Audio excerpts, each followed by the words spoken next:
Kami membuka hati bagi firman Tuhan. Urapi hamba-Mu yang tidak ada apa-apanya Tuhan. Tanpa Roh Kudus-Mu maka kami tidak akan mengerti apapun. Karena itu kami minta Roh Kudus urapi setiap kami. Di dalam nama Tuhan Yesus, yang percaya Tuhan di tengah kita memberkati kita, katakan bersama. Amin. Tepuk tangan buat Tuhan Yesus. Silakan duduk. Haleluya. Shalom Bapak Ibu. Iya, akhirnya saya untuk pertama kalinya ada di sini ya. Puji Tuhan, terima kasih buat Bapak Gembala, Pak Konrad dan juga ya Bapak Ibu koordinator di tempat ini dan seluruh jemaat Tuhan. Ya, nama saya Debbie Basir, ya saya mau memperkenalkan diri. Kalau Anda belum tahu, tolong subscribe channel YouTube saya ya, Debbie Basir TV.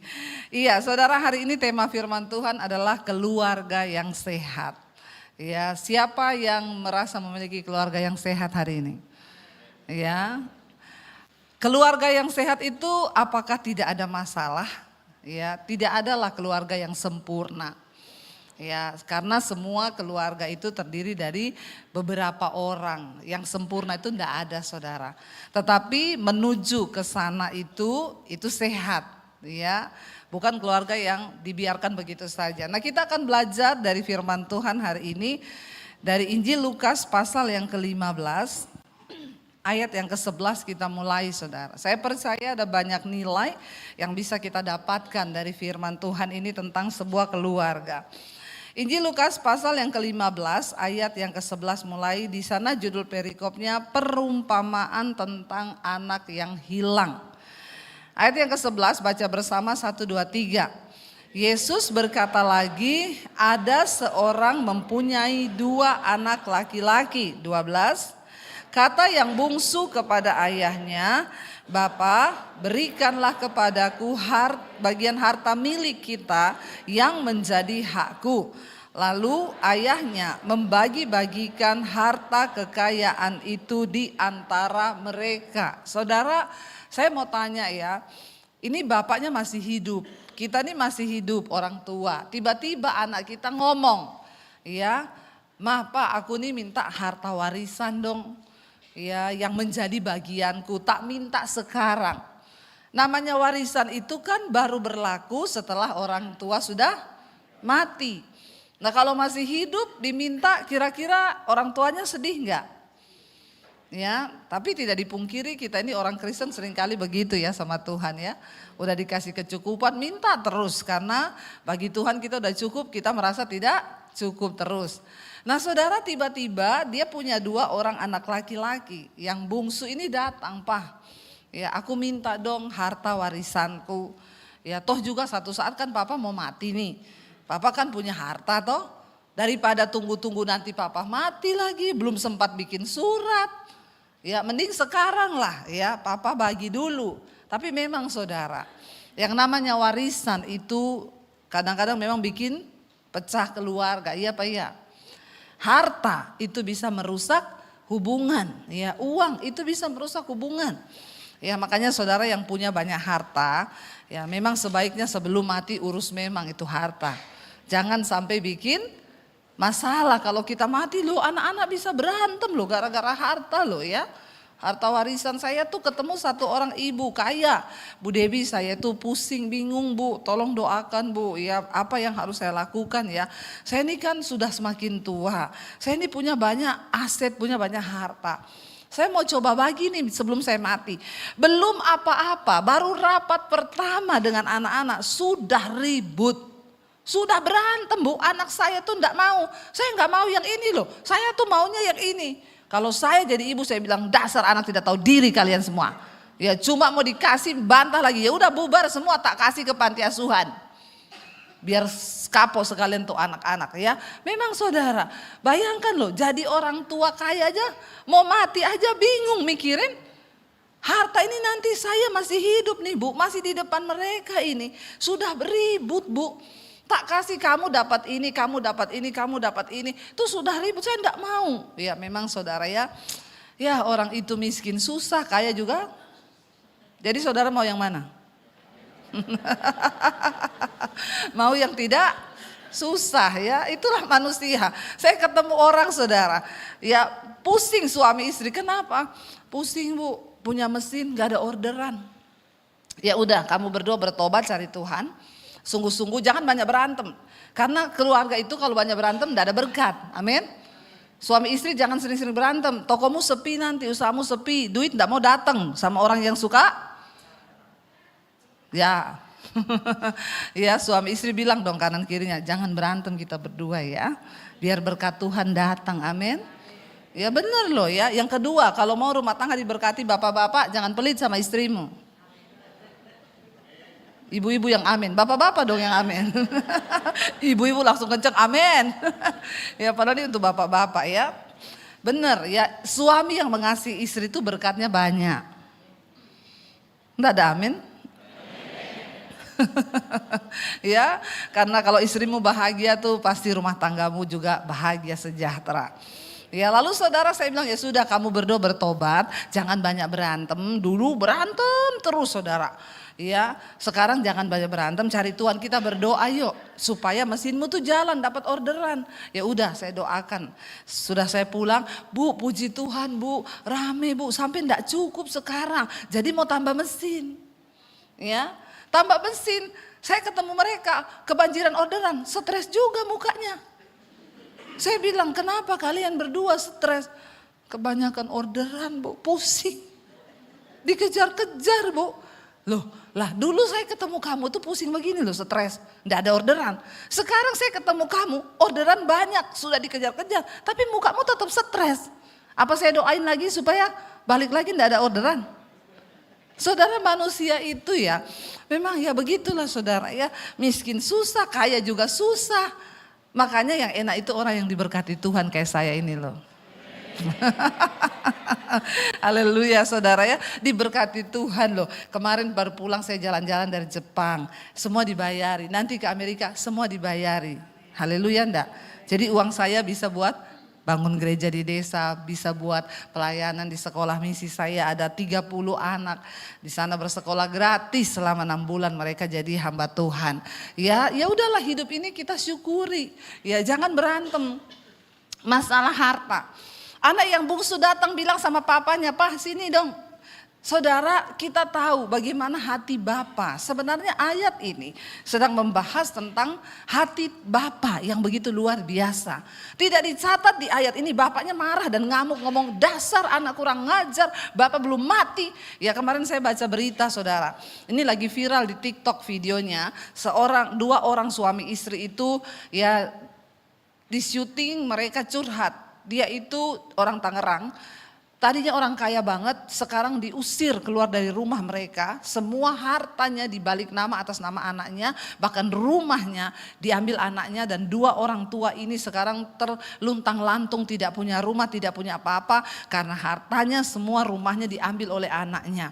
Ya, jadi dia bilang ya saya sudah tanda tangan semua nama, ternyata anak saya memperlakukan saya seperti ini. Dia lagi viralkan ini di TikTok saudara ya. Sekarang tuh di Indonesia gampang, mau viralkan sesuatu syuting aja, upload di TikTok atau kirim ke lambe turah. Ya itu langsung turah-turah itu lambe-lambe saudara ya. Jadi memang benar di Indonesia ini luar biasa. Tapi di sini saudara, bapak itu tidak diomongin bapaknya marah atau ngomong dasar kamu gini-gini, enggak loh. Ya dia bilang beri harta bagian milikku. Ayat 13, baca bersama ayat 13. Beberapa hari kemudian anak bungsu itu apa? Menjual seluruh bagiannya itu lalu pergi ke negeri yang jauh. Di sana ia apa? Memboroskan harta miliknya itu dengan hidup berfoya-foya. Orang itu kalau nggak biasa kerja lalu dapat harta ya begini kelakuannya. Makanya orang tua jangan ajari anakmu itu terlalu gampang hidupnya. Bikin dia agak menderita, amin. Loh malah ketawa, apa saya yang salah? Ya begini, kalau enggak pernah kerja lalu akhirnya dikasih hidup yang enak. Ya, karena nggak pernah diproses, ya dia nggak pernah tahu caranya cari uang seperti apa, susahnya hidup itu seperti apa. Akhirnya begitu dapat harta, pergi berfoya-foya, memboroskan karena dia nggak pernah tahu susahnya cari uang. Kita bisa melatih anak-anak kita itu menderita, saudara. Ya, anak saya tuh dari SD, SMP, SMA mereka harus naik transportasi umum, entah itu Gojek atau angkot ke sekolah. Nah sekarang ini ada anak saya SMA kelas 3, ya marah-marah, "Mam, aku tuh loh sekolah naik Gojek, hujan, ini kan tiap pagi hujan." Saya bilang enggak apa-apa, ya mbok aku diantar naik mobil. Ya dulu kakakmu tuh semua menderita begitu. Jadi kamu enggak apa-apa kalau hujan pakai mantol, ya hujan, tapi kadang kalau hujan begini itu Gojek mantolnya bau, Mam. Ya memang enggak kering toh. Enggak apa-apa, kamu jalani aja hidupmu. Kadang basah sampai di sekolah, enggak apa-apa ya. Itu namanya proses. Nanti kalau sudah lulus baru boleh naik mobil. Sekarang jalani dulu prosesnya. Pulang sekolah saudara karena mau ujian kadang malam dia harus bimbel lagi. Saya dengar di atas mesin cuci hidup, dia lagi nyuci baju. Jam 9 malam. Saya biarin. Seringkali kita harus tega saudara. Ya supaya mereka dari hal-hal perkara kecil nih. Ajari anak-anak kita. Nanti karena malam dia sudah nyuci, bangun pagi nyetrika bajunya sendiri. Biarin ya, jangan apa-apa kita tolong. Jadinya seperti ini nih. Dapat duit ya bukannya investasi atau usaha lagi dijual untuk apa? Berfoya-foya. Ayat 14. Setelah dihabiskannya semuanya, habis nih duitnya, sudah habis duitnya timbul apa? Bencana kelaparan di dalam negeri itu dan ia pun mulai melarat. Melarat ini di bawahnya miskin. Ya, miskin itu masih di atas. Kalau sudah melarat ini sudah di bawahnya miskin, berarti memang sudah tidak ada apa-apa. Ya, sudah berfoya-foya, dihabiskan, tiba-tiba datang bencana kelaparan. Ingat saudara, dalam hidup ini kita harus berhikmat. Sebab kita nggak pernah tahu apa yang akan terjadi kan. Mungkin kalau nggak ada bencana kelaparan, ya dia masih bisa kali ngosek-ngosek kanan kiri, meminta-minta atau apa. Tapi kalau sudah yang namanya bencana kelaparan, kita bersyukur Indonesia dipelihara dan dijaga Tuhan. Katakan. Nggak usah mengeluh beras naik, memang ini mau lebaran. Yang kedua banjir di mana-mana jadi gagal panen. Kasihan petaninya. Ya, ada teman saya bikin status, harga beras tahun ini itu yang terburuk daripada tahun 95. Lah iyalah udah berapa tahun? 26 tahun. Lalu bayangkan saya bilang jangankan beras ya. Ya ini apalagi mau lebaran, jadi memang semua naik. Tapi masih ada beras yang bisa dimakan, bersyukur, amin. Nggak usah bikin status, saya lihat hari-hari ini sosial media beras naik. Ya ternyata nunggu mana makan gratis, pret. Saudara ya, nggak usah nunggu makan gratis. Ya makan sendiri kalau masih bisa makan, amin. Sukanya kok gratisan, ya. Jangan punya iman yang gratisan, makan sendiri selama masih ada. Saya justru di masa-masa begini, saya bagi sembako. Bilang amin dong. Amin. Ya kita orang Kristen, ayo menjadi orang yang berbeda. Nggak usah banyak mengeluh, tetap menjadi berkat. Amin. Ya karena kita percaya, kita hidup karena berkat Tuhan. Ya keadaan di sekeliling bisa berubah, tapi kalau Tuhan yang menjaga, Ishak itu loh, dia menabur di masa kering, di masa kelaparan. Tuhan bilang di tengah masa kekeringan, Ishak bertambah kaya, semakin kaya dan semakin bertambah kaya. Karena dia mau menabur. Saudara dikatakan di sini, akhirnya datang kelaparan. Kita bersyukurlah Indonesia tidak ada kelaparan. Ayat 15 dikatakan di sana. Lalu ia apa? Pergi bekerja pada seorang majikan di negeri itu. Orang itu menyuruhnya ke ladang untuk menjaga babi. Nanti sudah habis uang baru cari kerja. Sebenarnya kalau uang masih di tangan mikir mau kerja apa.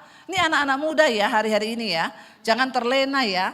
Anak-anak muda sekarang itu baru lulus saja sudah berasa udah party-party ya. Ada yang baru lulus SMA sudah mabok, kasihan deh lu, hidup masih panjang ya. Saya tuh kemarin baru pulang dari Jepang, saudara. Saya melihat Jepang itu negara yang maju sekali ya, dan mereka makmur, saudara. Saya bisa bilang makmur kenapa? Itu saudara, di toilet umum semua, di toilet rest area, di toilet umum, toiletnya itu semua pakai yang toilet modern. Yang di Indonesia kelasnya di hotel-hotel bintang 5, yang ada pencetannya cebok, air panas, air dingin. Itu kan di Indonesia dipakainya di hotel mulia, di hotel mana buat kelas-kelas di sana ndak, itu buat di parkiran, di toilet umum semua begitu. Berarti canggih toh? Ya lebih maju lah dari Indonesia ya. Indonesia kadang dipencet air ndak keluar toh. Di sana bisa pilih air panas, air dingin loh saudara, ya. Lalu saudara, luar biasa loh, Jepang itu sangat maju, negaranya sangat luar biasa, bersih, ndak ada sampah saudara. Tapi ya tingkat bunuh dirinya nomor 1 di dunia. Ya, kenapa saudara? Pemerintah Jepang sekarang sedang berpikir bagaimana membuat rakyatnya itu bisa berbahagia. Ya, kemajuan teknologi itu ternyata tidak menjamin kemakmuran sebuah negara, tidak menjamin kebahagiaan. Kita tahu bersama Jepang itu ya mereka percaya kepada dewa matahari, mereka tidak percaya Tuhan. Ternyata saya selalu berkata yang bisa mengisi kebahagiaan di jiwa manusia itu bukan uang, bukan kekayaan, tetapi itu Tuhan, hanya Tuhan. Tanpa Tuhan, ya kami lewat di salah satu hutan di sana, ya itu dikatakan sama guide-nya, Bu, ini hutan bunuh diri. Itu di bawah Gunung Fuji, itu disebut juga lautan pohon. Ya, itu pohon semua saudara. Jadi orang-orang kalau mau bunuh diri mereka masuk ke hutan itu. Ya, dan pemandangan kalau masuk ke hutan itu saudara nanti bisa lihat ada tengkorak masih tergantung di situ bunuh diri, ada yang duduk di bawah pohon, ada yang ya pokoknya tengkorak semua. Orang-orang datang ke sana bunuh diri membawa barang-barang kesayangan mereka, bawa laptop, bawa apa. Tapi waktu mau masuk hutan itu ada tulisan, ingat engkau punya keluarga yang mengasihimu. Tapi dia tidak mendapat keluarga yang mengasihi, makanya dia bunuh diri. Ya, dan ya mereka itu di sana saudara, kita jarang lihat anak kecil. Bahkan pemerintah Jepang itu menyuruh warganya untuk punya anak. Nanti kami biayai anak itu. Tapi tidak ada yang mau punya anak. Mereka di sana nggak mau punya anak. Makanya Jepang ini terancam populasi penduduknya. Karena di satu kampung itu saudara, kampung itu sudah tidak ada orang. Rumah-rumahnya ditinggali kosong. Orangnya mati tidak punya anak. Dia nggak bisa wariskan kepada siapa-siapa. Ya, beda di Indonesia, rumah satu berabut anak 13. Di Jepang orang mati nggak ada anak, jadi rumah itu kosong. Ada satu kampung yang memang benar-benar kosong, nggak ada penghuni. Ya saudara nanti bisa lihat di YouTube ya, kampung kosong di Jepang, rumah ditinggali begitu saja nggak ada orang. Ya, saya sampai mikir, ya aduh bagaimana ya di Jepang itu, mereka tuh luar biasa saudara, penghasilannya juga ya cukup tinggi di sana UMR-nya. Ya pemerintah sudah berusaha suruh ayo punya anak. Nggak mau punya anak. Di Indonesia pemerintah udah bilang, ayo 2 anak cukup. Ya tetap jadi 12.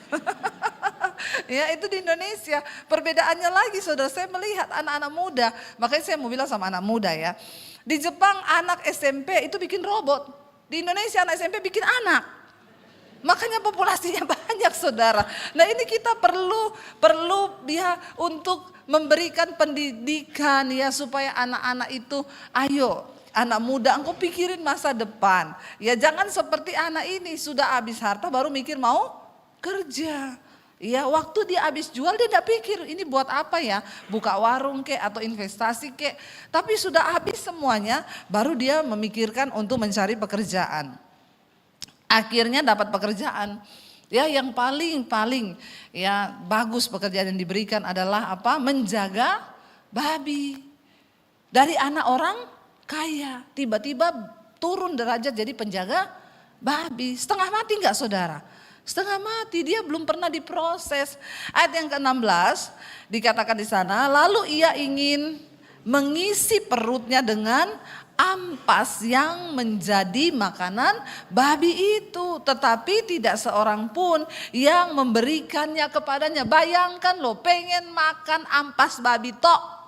Cuma pengen makan makanan babi. Tapi dikatakan di sana apa? Tidak seorang pun yang memberikan kepadanya. Jadi dia belum makan, pengen makan. Yang tadinya hura-hura, foya-foya, dugem ya, jedak-jeduk. Sekarang turun di kandang babi.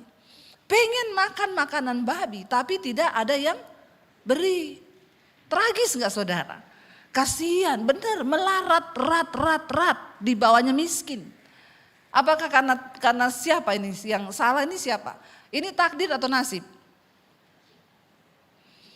Takdir itu ditentukan Tuhan. Nasib itu manusia yang buat. Kalau ini siapa yang buat? Dia sendiri kan. Nah ini nasib saudara. Nasib bisa dirubah. Nggak ada kata nasib sudah menjadi bubur.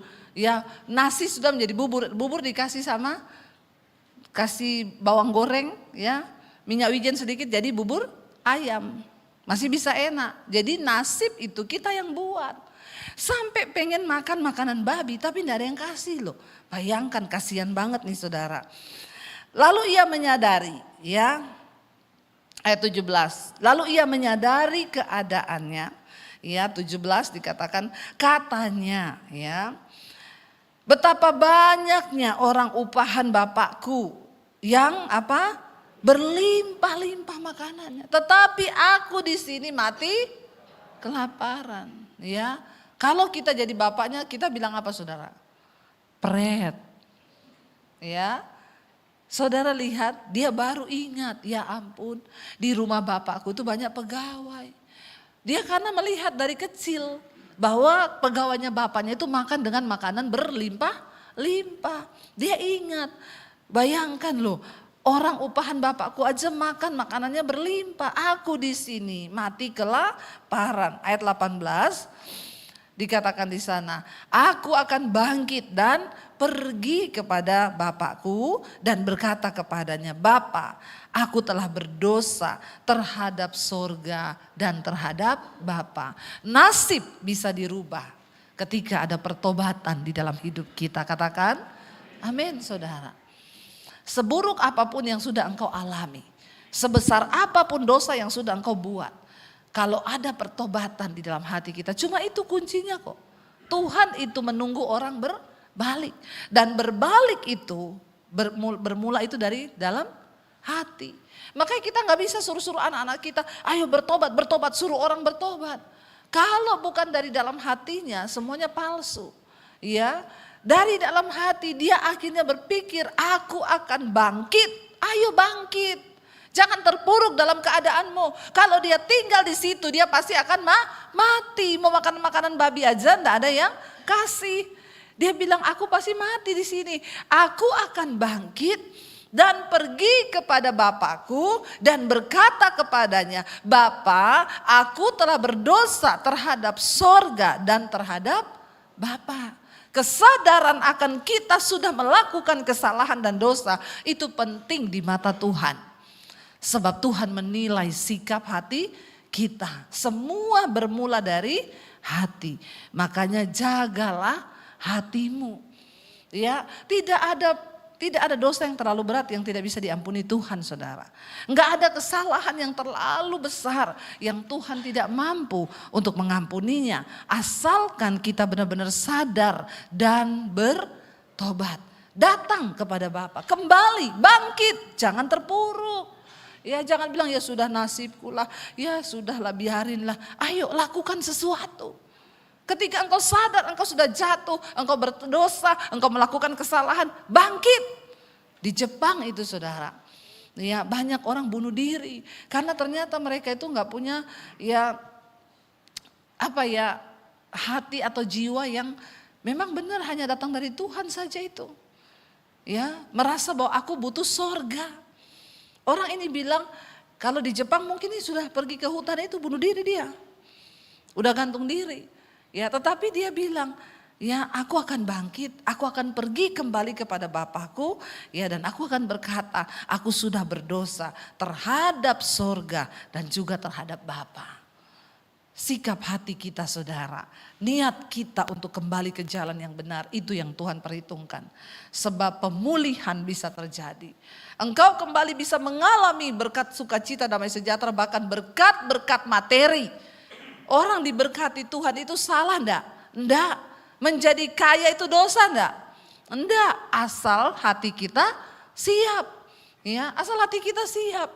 Ya, kalau kita menjadi kaya lalu memang untuk kita ini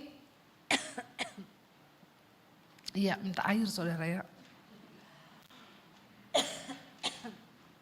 Kalau ada jeruk hangat sih lebih bagus ya.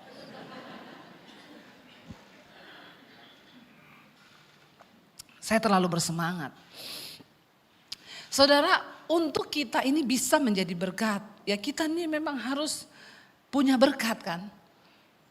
Apakah salah pendeta diberkati, saudara orang Kristen diberkati, jadi kaya? Enggak. Tetapi ketika engkau kaya, engkau harus menjadi berkat. Saya kalau nggak diberkati Tuhan lewat YouTube, saya nggak bisa dong bangun sekolah Alkitab. Ya, saya nggak bisa menyekolahkan anak-anak dari desa-desa itu sekolah gratis untuk menjadi hamba Tuhan. Nggak bisa, makanya Tuhan itu rindu loh memberkati kita. Kalau kita belajar di Alkitab dari kisah Abraham, Ishak, Yakub, mereka disertai Tuhan dan mereka juga diberkati dengan harta dan kelimpahan. Ya, bukan nasib kita saudara menjadi miskin. Tuhan menciptakan dunia ini dengan segala isinya dan dia berkata, aku memberikan kepadamu, ayo kelola, ya dapatkan berkat supaya hidup kita juga menjadi berkat. Ya, tapi saudara banyak orang berpikir ya sudahlah. Kita lihat saudara, ketika kita punya sikap hati yang besar, punya sikap hati yang benar di hadapan Tuhan, kita mau bangkit dan tidak terpuruk pada keadaan itu saudara. Maka dikatakan di sana, ayat 19 dia berkata begini. Aku tidak layak lagi disebutkan apa? Anak Bapa. Jadikanlah aku sebagai salah seorang upahan Bapa. Bertobat dia, sudah tahu diri berarti kan? Dia tuh mau pulang ke rumah, bukan mau jadi anak lagi loh. Ya, bukan mau jadi anak lagi. Berarti sikap hatinya sudah berubah.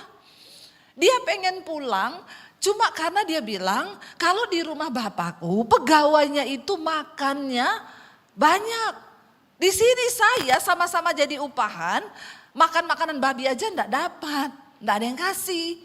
Lah mending aku jadi orang upahan di rumah papaku. Aku mau pulang. Jadi saudara, kalau kita membahas ayat ini tidak sepenuhnya anak bungsu ini salah. Ya, memang dia sudah salah ketika meminta harta itu sebelum waktunya dan salah dalam memboroskan. Tetapi kemudian waktu dia menderita, dia bertobat. Dia bertobat. Kenapa bapaknya terima? Karena memang bapak melihat hati. Niat hatinya loh, dia bilang aku akan pulang. Aku akan ngaku dosaku bahwa aku sudah bersalah terhadap Tuhan dan juga papa. Tapi aku balik ke sini bukan lagi sebagai anak. Aku mau diterima sebagai orang upahan Bapak.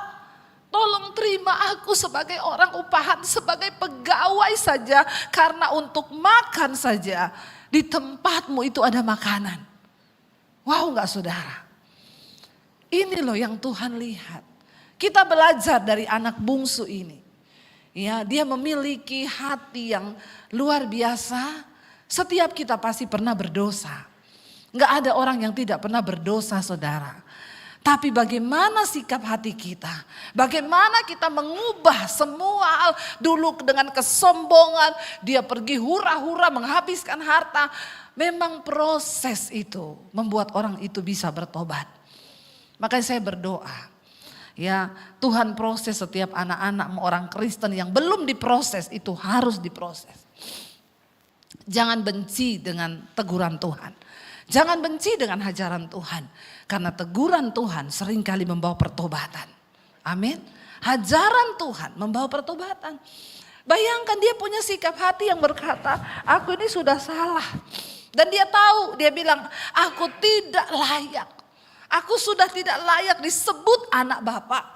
Aku ini datang ke sini, jadikan aku sebagai salah seorang upahan. Aku mau melamar jadi pegawaimu, tapi sekalian aku mau minta ampun dosa sebagai anak. Lalu saudara ayat 20, maka bangkitlah ia dan pergi kepada bapaknya. Ketika ia masih jauh, ayahnya ya telah melihatnya. Kenapa dikatakan sejak dia masih jauh ayahnya sudah melihatnya? Apakah dia sudah telepon, Pak aku mau pulang, waktu itu belum ada handphone. Ya, kenapa ayahnya melihatnya? Saudara tahu, bapak itu setiap hari duduk di depan rumah. Dia melihat dari kejauhan, kapan anakku itu balik. Itu hati bapak. Tuhan itu selalu menunggu kapan kita mau kembali kepada dia. Kapan kita mau bertobat. Sebab kasihnya, pengampunannya, pemulihannya, itu yang selalu dia ingin berikan kepada kita anak-anaknya. Makanya ayat ini berkata dari jauh. Karena setiap hari, mulai pagi sampai malam, kerjaannya bapak ini cuma berdiri di depan rumah dan menunggu kapan anakku pulang. Dia tunggu saudara. Dia tunggu saudara dan saya hari ini. Kuncinya hanya ketika kita mau berbalik datang kepada Tuhan. Kenapa? Karena dia Bapa yang menunggu. Ketika masih jauh, ayahnya telah melihatnya. Lalu dikatakan apa? Tergeraklah hatinya oleh belas kasihan. Ayahnya itu berlari mendapatkan dia. Lalu merangkul dan menciumnya. Penerimaan. Itu yang Tuhan kerjakan dalam hidup kita. Saudara, di dalam keluarga pasti ada konflik, pasti ada masalah. Tetapi waktu kita punya hati Bapa, ya, maka kita harus bisa mengampuni. Suami, ampuni istrimu. Istri, ampuni suamimu. Orang tua, ampuni anakmu. Sebesar apapun kesalahan yang dia buat. Anak-anak, ampuni orang tuamu. Kita harus memiliki ini saudara. Ini adalah sebuah gambaran bahwa dalam sebuah keluarga itu pasti ada kesalahan. Tapi di dalamnya juga ada pengampunan. Itu keluarga yang sehat. Memang ada konflik, tapi selalu tersedia pengampunan. Jangan kita dibodohi iblis sehingga rumah tangga kita berantakan kocar kacir. Ya. Anak diusir, orang tua pergi diusir tanpa ada belas kasihan. Bapak itu menunggu anaknya pulang. Itulah hati Bapak. Bapak-bapak yang ada di sini, Alkitab berkata, jangan sakiti hati anak-anakmu. Sehingga engkau tanpa belas kasihan, engkau melakukan sesuatu yang menyakiti hati anakmu. Dan tanpa ada belas kasihan, engkau tidak mau dengan kasih untuk merangkul anak-anakmu. Demikian anak-anak kau mungkin yang terluka karena perbuatan orang tuamu. Jangan kau hidup dalam kepahitan. Saya banyak menemukan orang yang berkata, Bu saya ini udah pahit sama keluarga saya. Apapun yang terjadi dengan mereka saya gak mau tahu lagi. Saya pernah mengalami hal yang menyakitkan ketika saya diusir dari keluarga saya. Tapi satu kerinduan saya berdoa Tuhan berkati aku. Supaya aku bisa menjadi berkat bagi keluarga. Supaya mereka melihat Kristus dalam hidupku. Puji Tuhan sebelum mami saya meninggal sekarang. Saya diberkati Tuhan, saya beliin mami saya rumah. Ya, sehingga semua orang bisa melihat. Ya, apa yang saya pernah alami dulu. Harusnya saya bisa kepahitan. Ya, banyak orang menjadikan alasan masa lalunya sebagai alasan dia hidup dalam dosa hari ini. Dia kepahitan. Saya melayani banyak laki-laki yang homo dan mereka berkata, saya jadi begini karena papa saya Bu. Dari kecil saya dipukulin papa saya, jadi gambar diri saya terhadap bapak itu rusak. Sehingga saya mencari kasih sayang seorang bapak, saya ketemu om-om. Ya, jangan pakai alasan apapun untuk membenarkan kehidupanmu yang dalam dosa hari ini. Semua pengalaman pahit yang terjadi, jadikan itu menjadi satu cambukan untuk kita kembali kepada Tuhan. Anak bungsu ini berkata, aku akan bangkit. Aku pulang ke rumah bapakku. Karena aku percaya di sana itu ada berkat. Lalu bapaknya menyambut dia saudara. Kenapa bapak harus menyambut? Karena bapak ini lama menunggu dia pulang. Memang hati bapak itu penuh belas kasihan. Ayahnya itu berlari mendapatkan dia. Lalu merangkul dan mencium dia. Ayat 21. Kata anak itu kepadanya. Baca bersama. Bapa, aku telah berdosa terhadap sorga dan terhadap Bapa. Aku tidak layak lagi disebutkan anak Bapa. Dia katakan apa yang memang niat hatinya tadi kan dicatat. Memang dia sudah berniat, aku tidak layak jadi anak. Aku cuma mau jadi pegawai toh untuk bisa dapat makan. Tetapi ayat 22, ayah itu berkata kepada hamba-hambanya, lekaslah, bawa kemari jubah yang terbaik.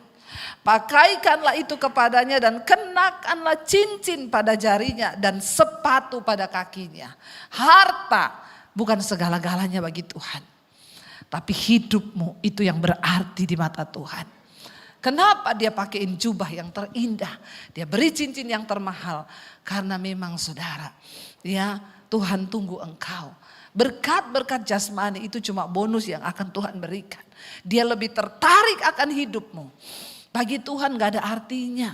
Ya, cincin yang mahal, jubah yang bahkan harta yang sudah dihabiskannya. Karena Bapak ini tetap memiliki berkat.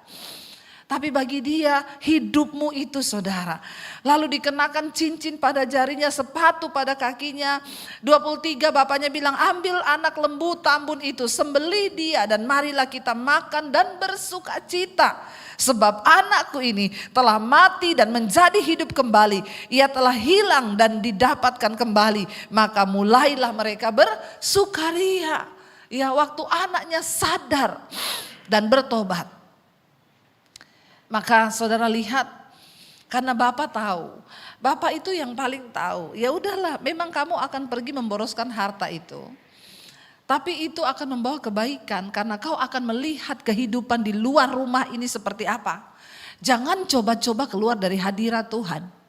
Karena kehidupan di luar hadirat Tuhan itu menakutkan saudara.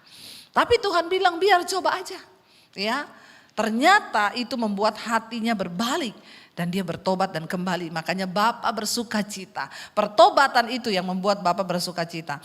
Tetapi anaknya yang sulung berada di ladang. Dan ketika ia pulang dan dekat ke rumah, ia mendengar bunyi seruling dan nyanyian tari-tarian. Lalu ia memanggil salah seorang hamba dan bertanya kepadanya, apa arti semua itu?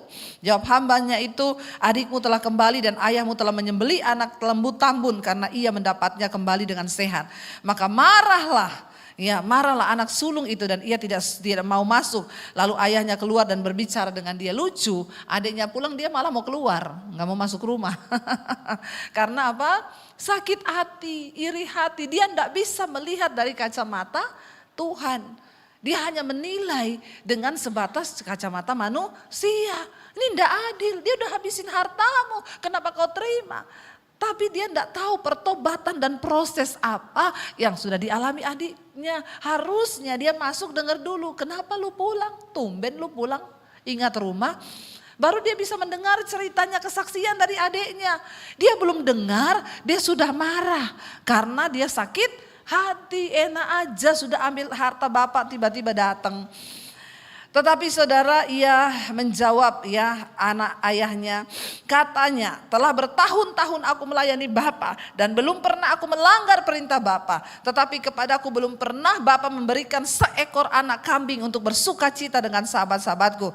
Tetapi baru saja datang anak Bapa yang telah memboroskan harta kekayaan Bapa bersama-sama dengan pelacur-pelacur. Maka Bapa menyembelih anak lembu tambun itu untuk dia. Kata ayahnya kepadanya, anakku, engkau selalu bersama-sama dengan aku dan segala kepunyaanku itu kepunyaanmu. Kita patut bersuka cita dan bergembira karena adikmu telah mati dan menjadi hidup kembali. Ia telah hilang dan didapat kembali. Artinya apa?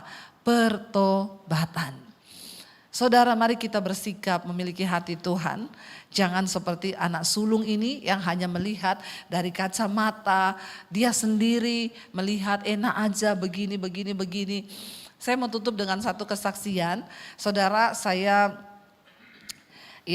mendengar satu kesaksian dari seorang bapak, dia juga pendengar mesbah doa, dia ceritakan pertobatannya. Waktu itu dia divonis kena sakit yang umurnya tinggal beberapa saat saja. Lalu dia itu minta kepada Tuhan, Tuhan aku mau bertobat dan aku tuh mau ya perpanjang umurku Tuhan. Dan dia berbilang kepada saya dengar suara Tuhan audible Bu di telinga saya. Tuhan itu bilang, kamu mau umur panjang untuk bikin dosa? Buat apa kalau aku kasih ke umur panjang hanya untuk berdosa? Dia bilang, tidak Tuhan, aku mau bertobat, aku mau hidup memberitakan kemuliaan Tuhan. Lalu aku harus memulai dari mana Tuhan? Lalu dia bilang, saya dengar lagi Bu suara Tuhan audible. Tuhan bilang kepada dia, ya kalau kamu mau bertobat, satu, kamu datangi istrimu dan kamu akui segala dosa-dosamu kepada istrimu. Dia kaget saudara, waduh ya suruh ngaku sama istri, ini sama juga mati. Ya, yang ada matinya masih 6 bulan, ngaku dosa sama istri matinya bisa 1 bulan ini. Iya gak bapak-bapak? Ya, tapi ini benar. Ya, lalu akhirnya dia bilang ya sudah sama-sama mati toh. Nggak ngaku dosa mati, ngaku dosa sama istri juga tetap mati. Jadi ya sudah saya pemberesan aja. Dia panggil istrinya, dia ajak istrinya keliling kota Jakarta, dia tunjuk di apartemen situ ada perempuan yang saya simpan, di situ ada perempuan, di situ ada, di situ ada. Istrinya syok. Dia bilang sama saya tahu suami saya bajingan Bu, tapi saya tidak menyangka sebajingan itu. Dan istrinya kepahitan sama suaminya. Lalu suaminya mulai bertobat. Setiap pulang kantor itu dulu sampai jam tengah malam baru pulang, sekarang enggak. Jam pulang sore sudah di rumah, buka YouTube dengerin khotbah. Ya, tapi istrinya 2 tahun menangis kepahitan. Lalu tiba-tiba dia tersadar dengan ayat ini. Tuhan tuh bicara kepada dia, kamu enggak mengampuni suamimu. Suamimu itu anak yang hilang, yang bertobat kembali kepadaku. Tapi kamu jadi anak sulung yang hanya sibuk menghakimi suamimu bahwa dia berdosa. Aku ini korban Tuhan. Aku selama ini sudah setia. Saya pikir kenapa? Ya, kamu mati dalam sakit hatimu, tapi kamu tidak bisa melihat pekerjaan Tuhan yang besar. Lalu istrinya tersadar dengan ayat ini, dia bilang berarti aku selama ini anak sulung yang terhilang di rumah bapaknya. Ya, aku menghakimi suamiku, sementara sekarang suamiku bertobat, harusnya aku juga bersuka cita. Akhirnya dari situ dia lepaskan pengampunan buat suaminya saudara. Sekarang rumah tangga mereka dipulihkan, hidup mereka dipulihkan, penuh damai sejahtera dan sukacita. Itulah keluarga yang sehat, ada proses tapi ada pengampunan. Amin saudara. Saya percaya hari ini juga nanti kita akan perjamuan kudus, kita menerima pengampunan Kristus, pemulihan dari Kristus. Kita bangkit berdiri bersama ya. Kita mau katakan saudara di hadapan Tuhan, Yesus apa arti hidupku bila Engkau tidak berikan nyawamu. Kita katakan di hadapan Tuhan saudara ya. Yesus apa arti hidupku. Kita percaya bahwa tanpa pengampunan Kristus maka kita tidak akan mendapatkan pemulihan dalam kehidupan. Hanya kasih Kristus yang memberi kita pemulihan itu. Saudara, tidak ada seorang pun yang sempurna. Ampuni suamimu, ampuni istrimu, ampuni anak-anak. Datang kepada Tuhan hari ini.